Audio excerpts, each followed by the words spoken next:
Don't you dare have a child with another man, you cheater. You no good woman. My husband's face turned red as he spat out these insults at me. We're getting a divorce right now. Both of you, get out of this house. His loud and aggressive voice made me close my eyes in disgust. There had been some misunderstandings between us and his family, but I never expected him to lash out so vilely. Moreover, his accusations were unfounded. There was no way I would cheat. The reason for this situation was the result of our daughter's blood test. Both my husband and I have blood type O, so our child should also have blood type O, but surprisingly, our daughter's blood type came back as type A. As soon as he heard this, my husband's face turned pale, convinced I had cheated, and he blamed me entirely. I would never cheat, but this is puzzling, and I want to investigate. Let's do a DNA test. When I calmly suggested this, my husband looked down on me with a sneer. Yo, go ahead. It'll just prove your infidelity anyway. Just go ahead and hang yourself. My husband, stubborn once he's made up his mind, gleefully offered his own hair for the test. 2 weeks later, the DNA test results arrived. I showed them to my still doubtful husband. His eyes widened slowly, and his brows, previously furrowed in anger, now drooped with confusion and worry. This can't be. What's going on? Looking him straight in the eye, I said calmly, I don't know, but you wanted a divorce, so let's proceed with that. And we should tell your parents about this. They'll understand the truth. My name is Michelle. I'm 28 years old. I work for a company that deals in household goods in the HR department. I met my husband, Kevin, at a gathering through mutual friends.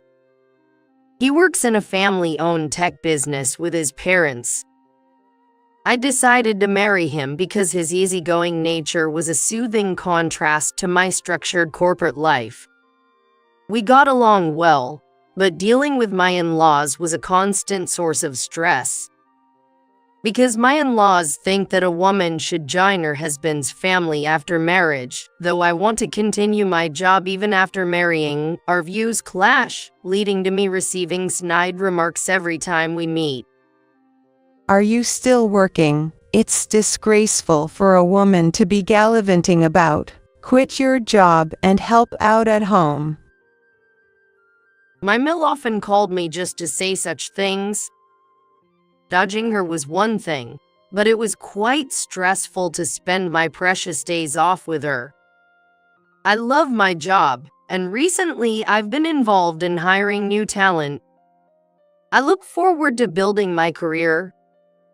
Additionally, the relationships at my company are good, and although there are challenges at work, I never have unpleasant experiences.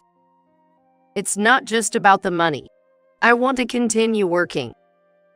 You should speak up, too. When my mill turned her attention to my husband, he seemed evasive, but he respected my wishes.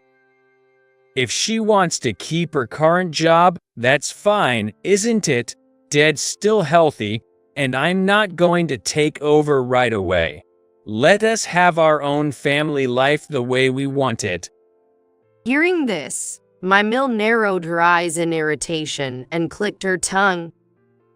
You've become quite the backtalker, haven't you? Living together is obviously the best choice. Honestly, I wonder what your wife has been telling you. To such a mother, my husband responded with a sigh of exasperation.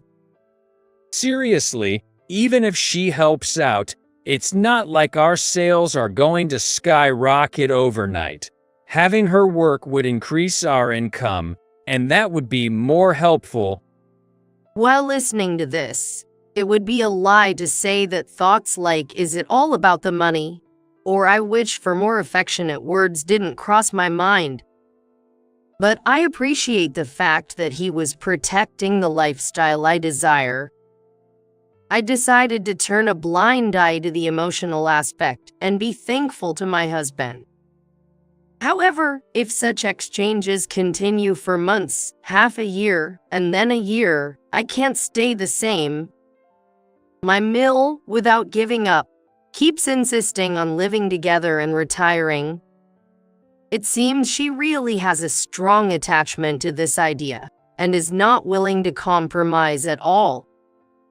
Frustration must have boiled over because she exclaimed, "You're crazy for being so obsessed with going out to work. What are you after? A man?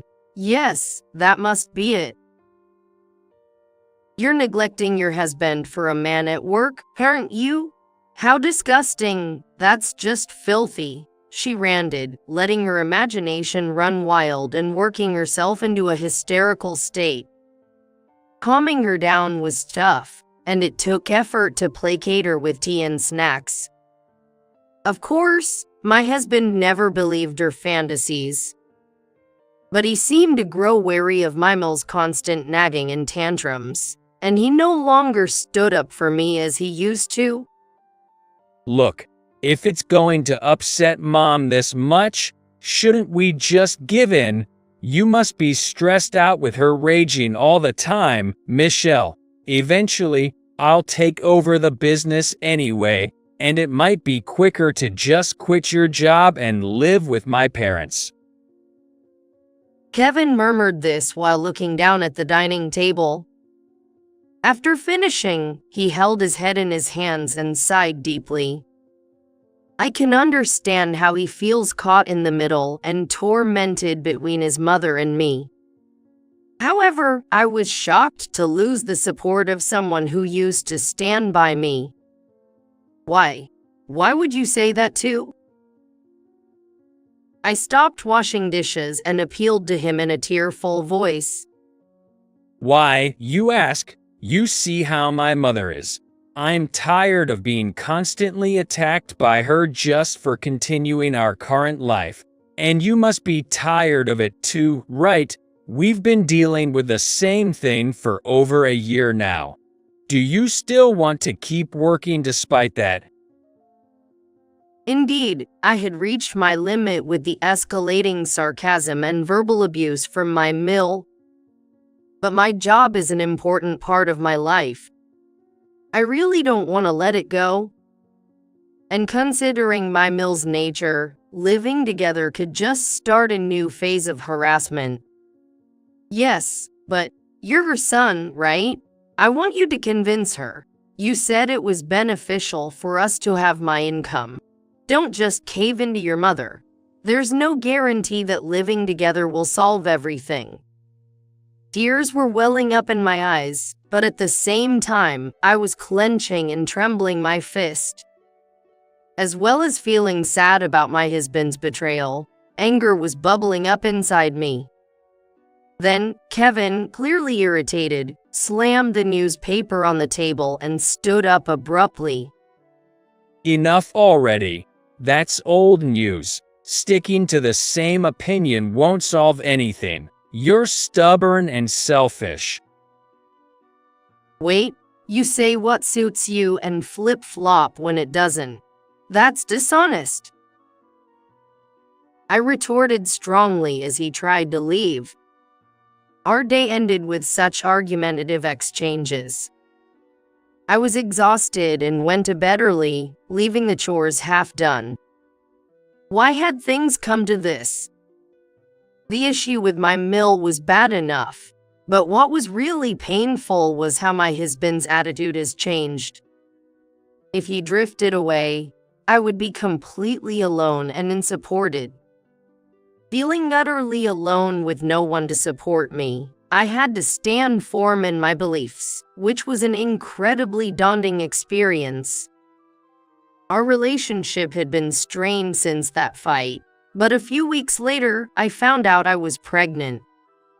After feeling unwell for days and being urged by colleagues to see a doctor, I discovered I was 2 months pregnant. Kevin was happy about the news. He then became more attentive to my health. If it's a boy, he could be my heir. If it's a girl, I hope she's as cute as you. Michelle, you've been managing both work and household chores, but this is an important time, and you shouldn't overdo it. Moved by his kind words, I was touched for a moment. But just when I thought everything was going well, my husband bluntly said the very thing I didn't want to hear. Yeah, how about you resign now? Work might be too much during pregnancy, and this is a good chance. If we live with my parents, my mom will take care of everything so you can relax. I felt my head heat up with anger at his words. Had he forgotten all our discussions and arguments? How could he say such a thing with a smile? Don't be absurd. This is not a good opportunity. It's like you're using the baby to force me into compliance.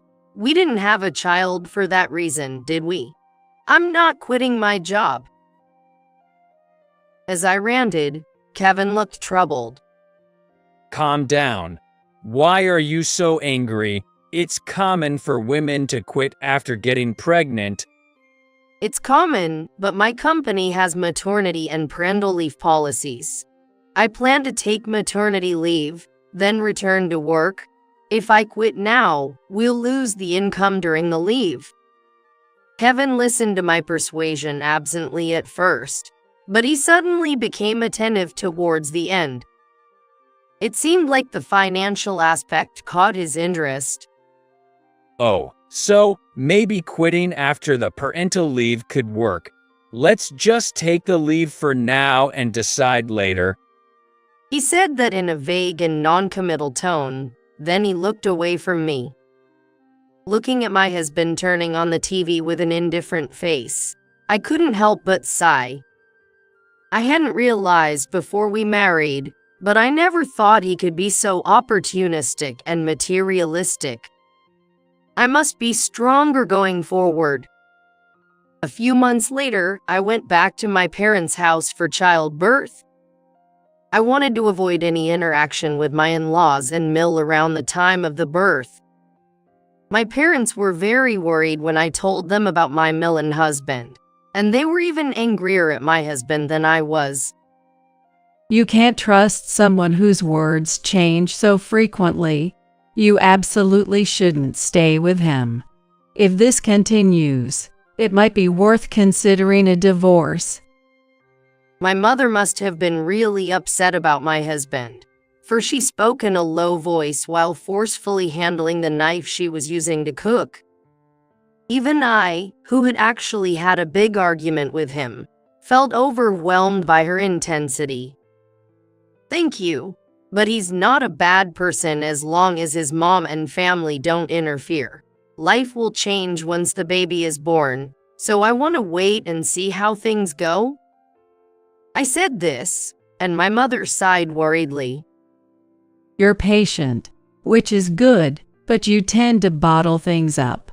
If it gets too much, you must tell us immediately, okay? Yes, I understand. I felt my mother's strong love as I said this, and months later, I gave birth to a healthy baby girl. We named our daughter Miriam.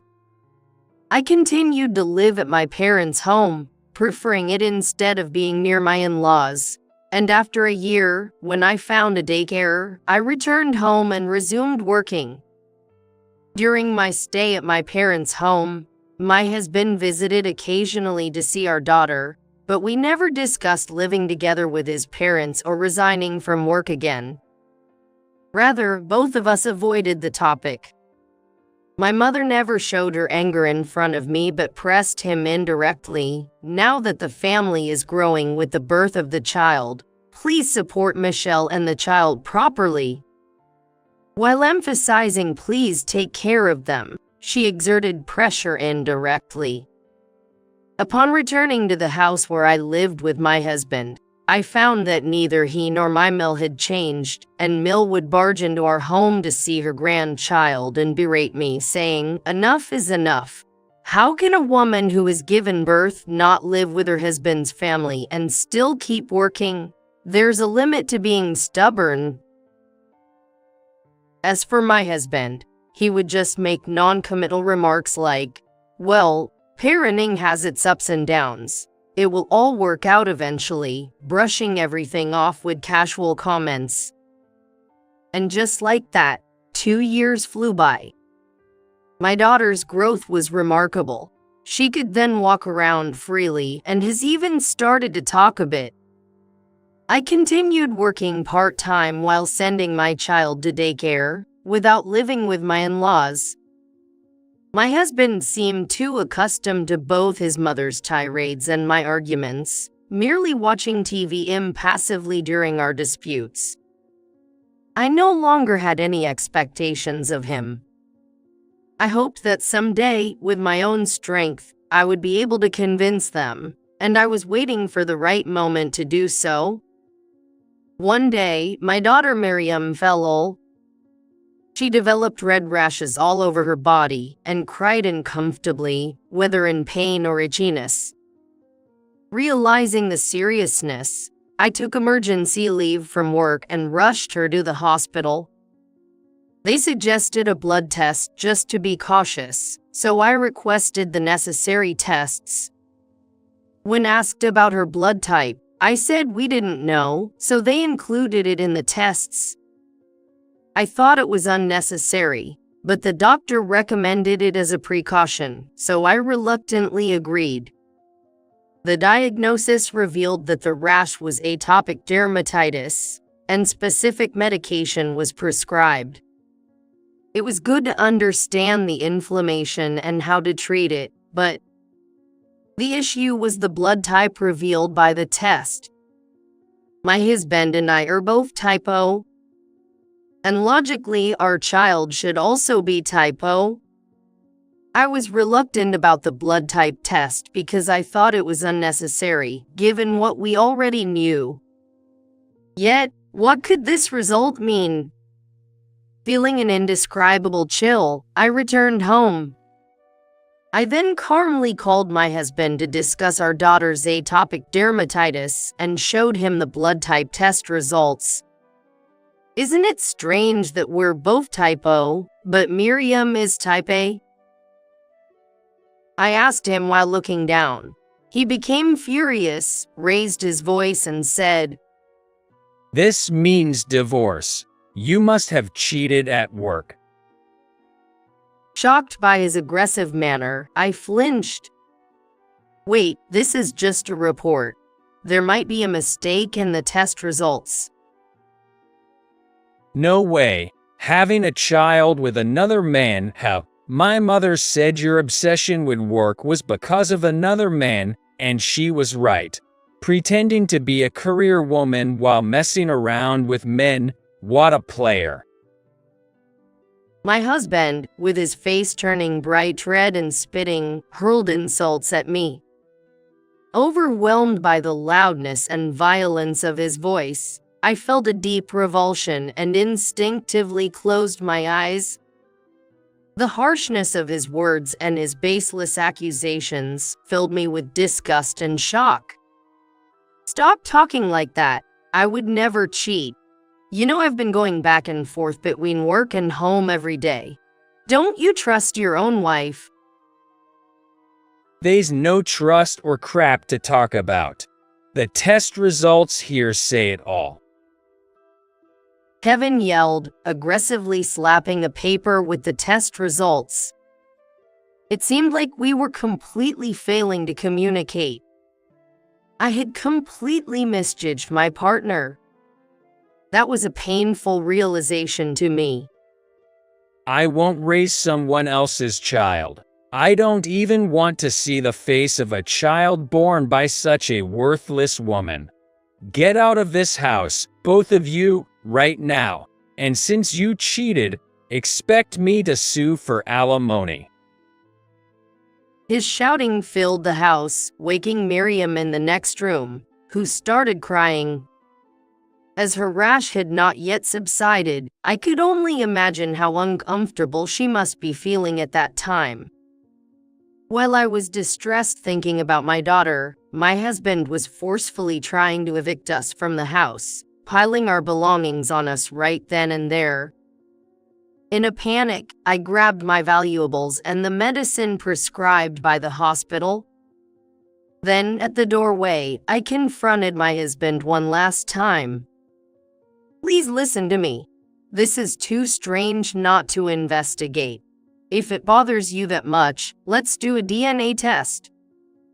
Hearing this, my husband looked down on me arrogantly. Fine, do it. It'll just prove your infidelity. Go ahead and hang yourself. He stubbornly insisted, eagerly offering his hair for the test. We were abruptly forced out of the house, after which we headed to my parents' home in a rush. It was a 2-hour journey by express train, and by the time we arrived, I was exhausted. My mother was shocked to see us and furious upon hearing the story. This is outrageous. To unilaterally decide and kick you out. Something's wrong. The blood test is indeed strange, but as a couple, you should work together to find a cause. Send the husband back to his parents. My mother, having said that, gently applied ointment to her daughter, who was still itching, and soothingly said, "It must have hurt, and you were scared, weren't you? Poor Miriam, you haven't done anything wrong." I apologized to my company and took leave, focusing on caring for my daughter while staying with my parents. I also sent my husband's hair for DNA testing and waited for the results. Given that I hadn't cheated, the blood type issue was genuinely puzzling. Though I hated to think of it, even if my husband had been unfaithful, any child should have been from his mistress, which should not lead to this situation. After a little over 2 weeks, the DNA test results came. Together with my mother, I slowly opened the envelope. The document contained surprising information. Of course, Miriam was undoubtedly the child of my husband and me. It also confirmed my blood type as O. However, my husband's blood type was revealed to be type A. I went back to the house I had been expelled from to share this fact. Anticipating trouble, I decided to leave my daughter with my mother. What are you doing here, you bitch? My husband, who was at home, greeted me coldly, but I remained calm and showed him the test results. His eyes widened slowly as he looked at the paper, his anger shifting to confusion and anxiety. That can't be. How is this possible? He had always believed he was type O. Of course, there was no reason to lie about such a thing, and my husband himself must have believed that he was indeed what he had always thought he was. Looking directly at my trembling husband, I spoke in an even tone. "We should discuss this with your parents. Surely the truth will come out." To my surprise, my husband nodded in agreement. He had previously mentioned both his parents were type O. There might be a lie in there. The tension and fear of uncovering a secret about his birth seemed to shrink him. He appeared entirely different from the man who had verbally abused me. Heading to his parents' house, it seemed he had already discussed our daughter's blood type and my alleged infidelity, judging by the icy stares from his mother. Why are you with that loose woman? She showed her disgust openly. My husband presented the DNA test results to her with trembling hands. It's not the time for such talk.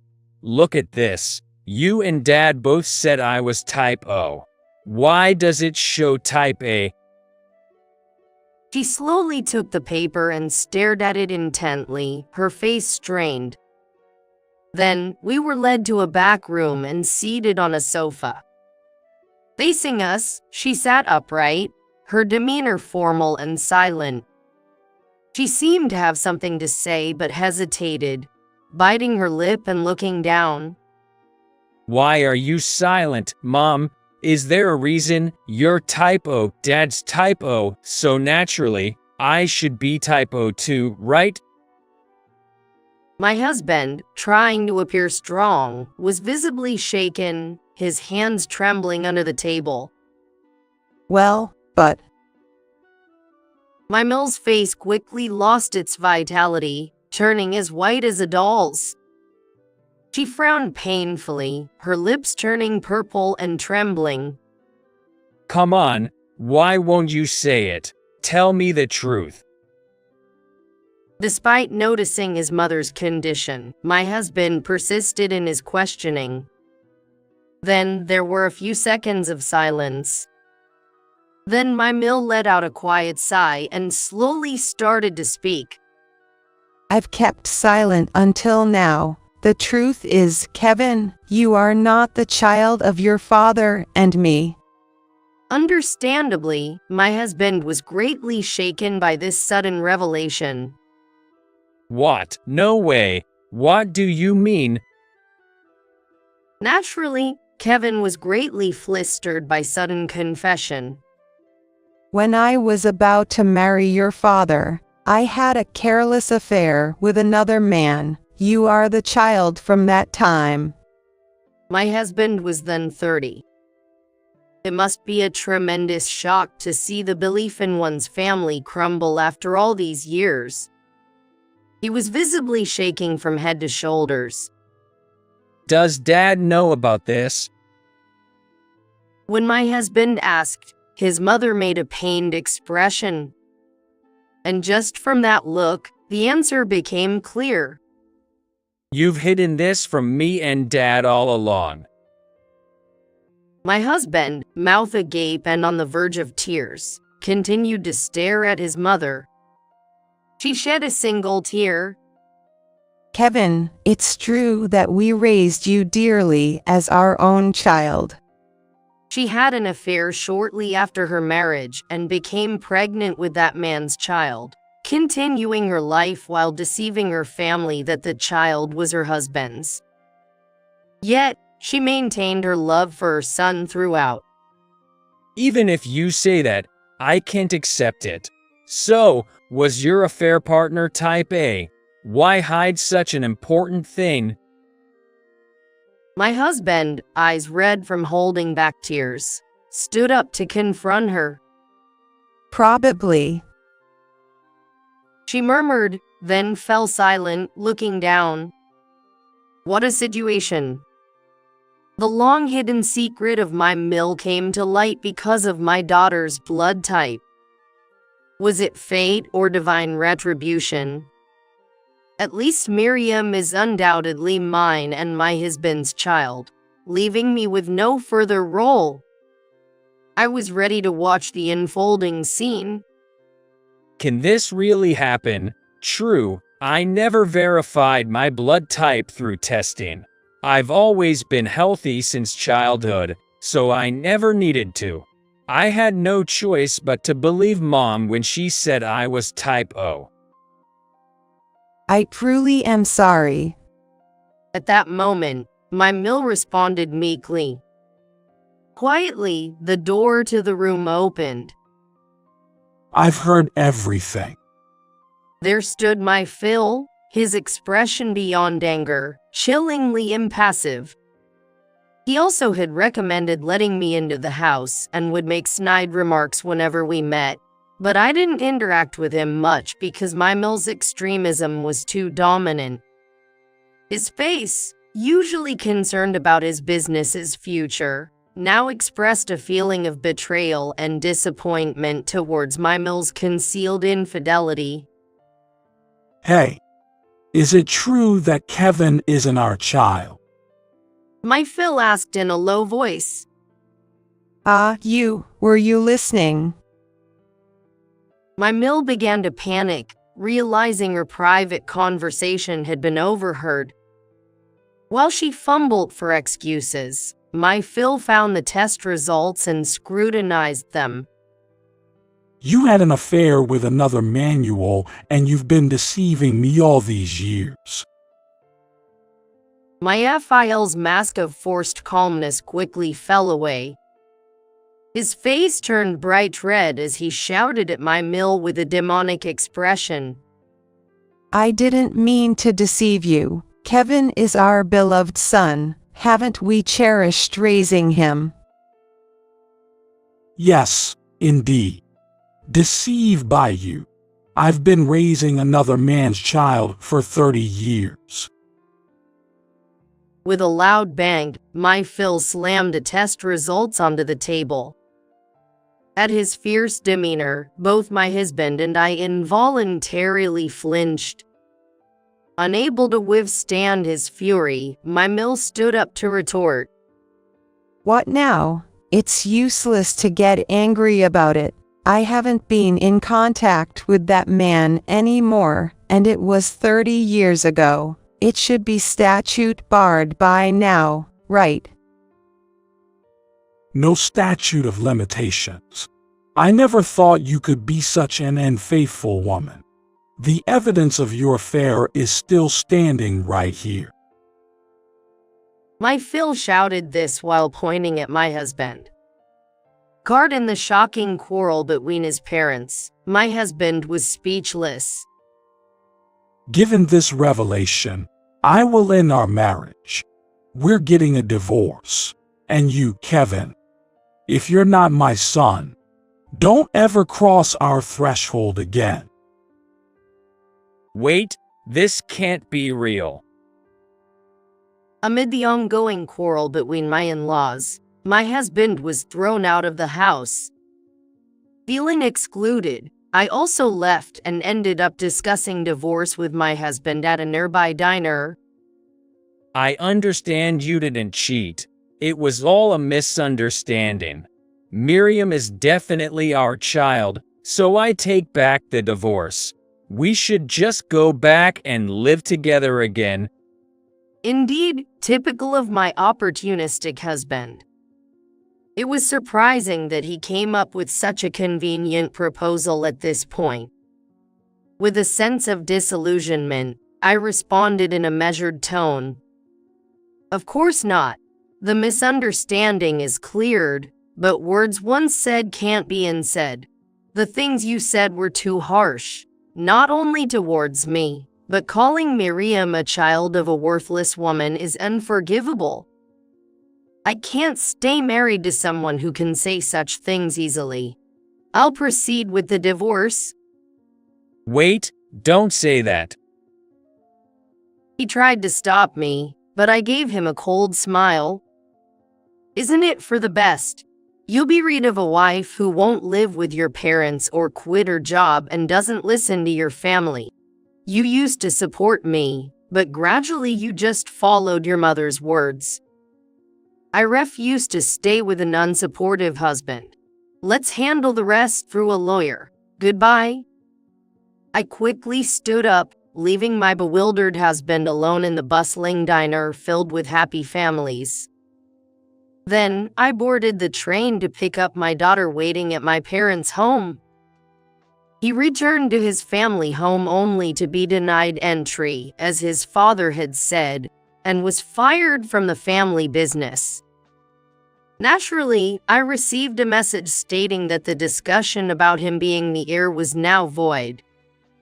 I ignored the message and immediately started looking for a law firm to proceed with the claim for compensation. Because my husband's actions were considered emotional harassment, I was able to claim $20,000 in compensation. After receiving the certified mail, my husband complained that he had no job and couldn't pay, but I firmly refused to reduce the amount. He had been complacent about eventually taking over the family business and becoming the president without saving any money. I knew well that he had squandered all his earnings, apart from living expenses, on alcohol and gambling. Moreover, we could no longer afford the apartment we lived in. Meanwhile, my ex-Mill, caught for her affair and facing a late-life divorce, managed to contact her past lover and sought refuge with him. My ex-husband got in touch with his mother, and they met up to go together to the home of the man who was his biological father, resulting from the affair. The man, who was the affair partner 30 years ago, was shocked and greatly bewildered when the woman from back then and the unexpected son suddenly showed up at his doorstep. He claimed not to remember such things from so long ago. He denied remembering the past incident, trying to evade the situation.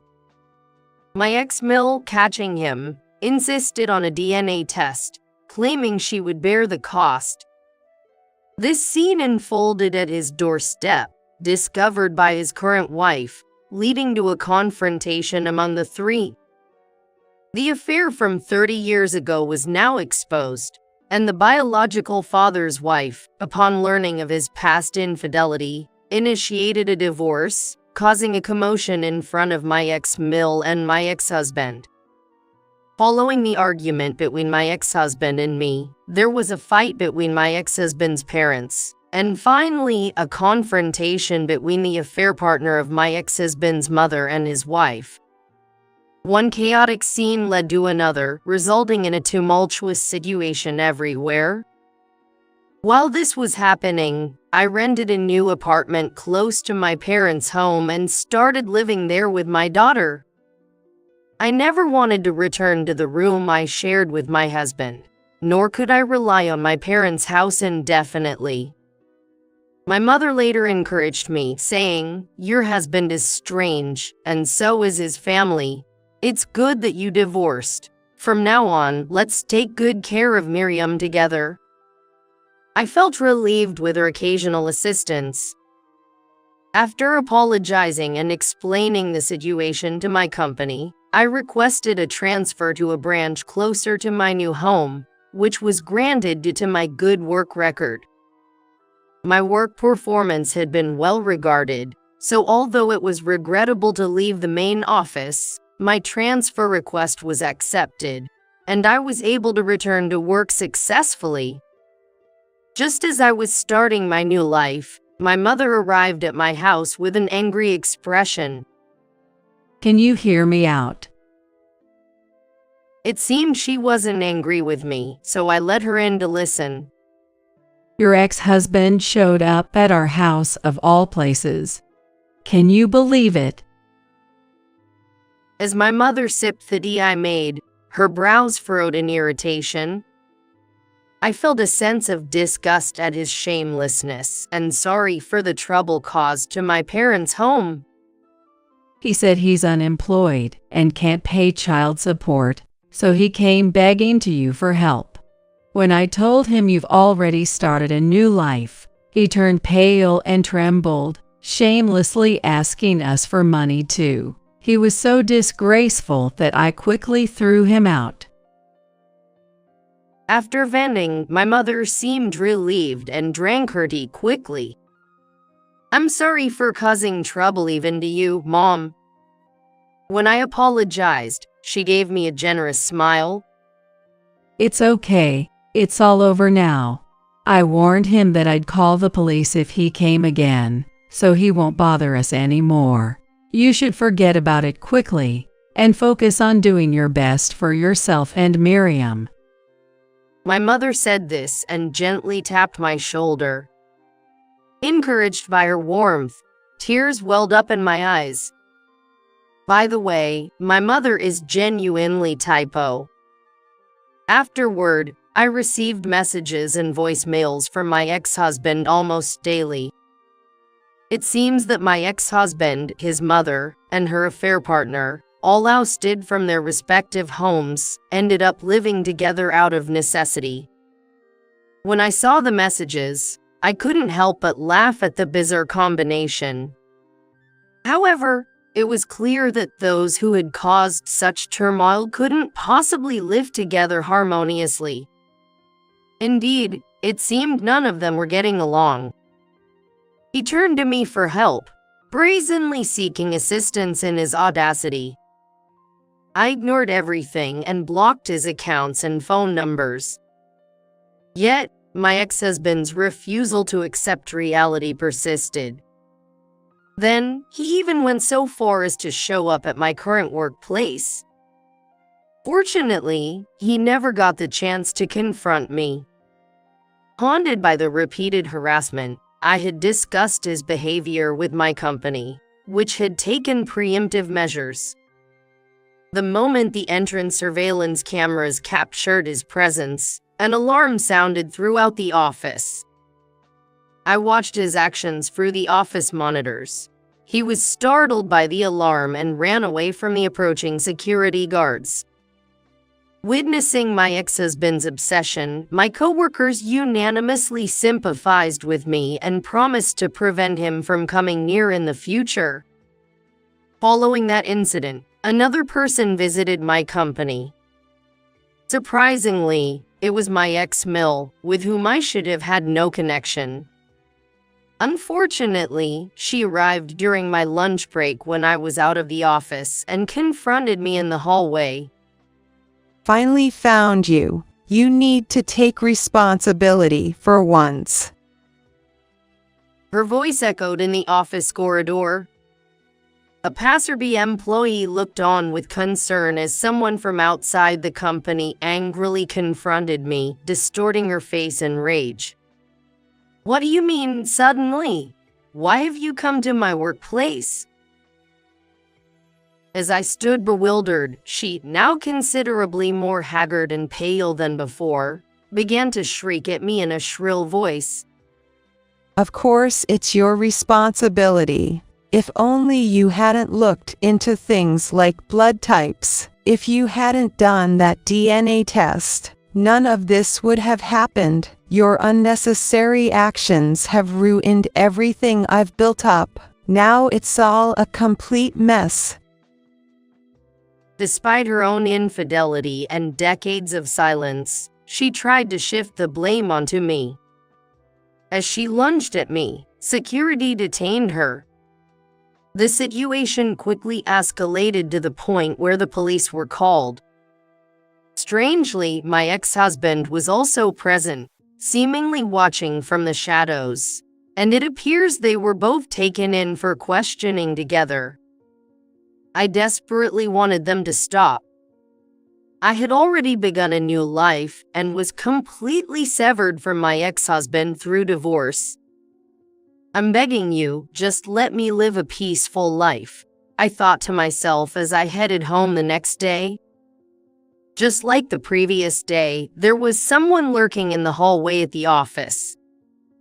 This time, it was my ex-Phil who showed up. I never told him where I work, so I wondered where he got the information.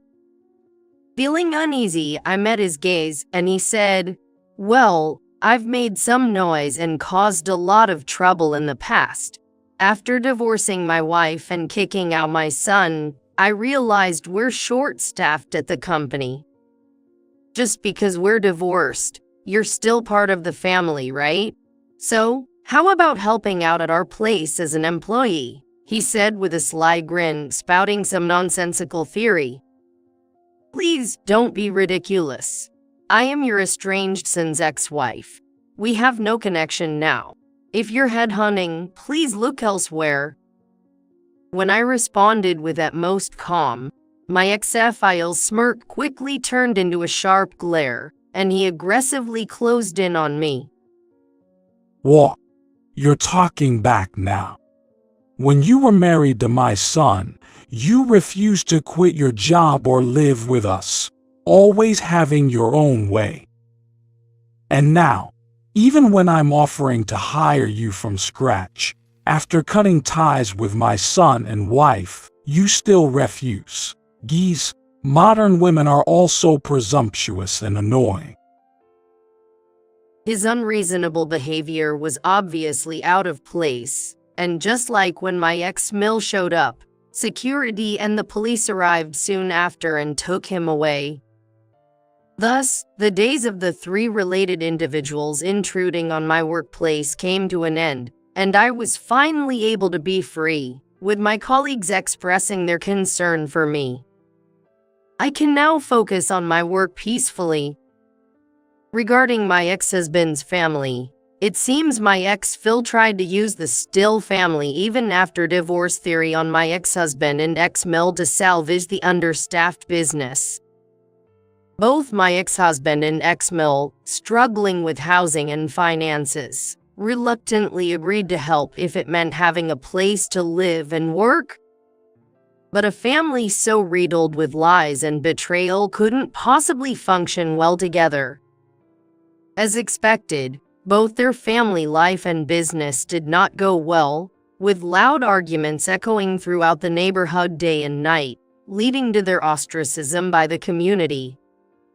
Despite this, I am receiving the alimony payments consistently. Because I have a lawyer involved, they send reminders whenever the payments stop. Likely, making the alimony payments is straining their finances to the point where they are living begrudgingly in debt. To repay the debt, their financial situation worsens and they are engulfed in a vicious cycle. My ex-husband seems to be exploited for cheap labor at his father's company. On the other hand, my life is looking up. With the expertise I developed at the headquarters, I am valued at my new workplace. I am praised for my fast and accurate work and have already gained the trust of my colleagues. Talks of promotions and greater responsibilities have already begun, and I am expected to excel even more than before. The environment is peaceful and cheerful, making me want to work here for a long time. My parenting is also going well. With Miriam in daycare during the day and occasional help from my mother, she is growing up fast. Regular visits to the doctor have gradually improved her eczema, providing some peace of mind. Her eager sharing of daily events at daycare is irresistibly adorable.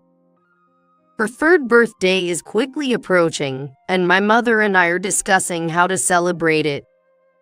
Even though she is still young and may not remember, I want to give her a lovely and adorable celebration. Recently, my mother has been diligently knitting a handmade sweater for her. I'll knit the cutest sweater in the world, so look forward to it.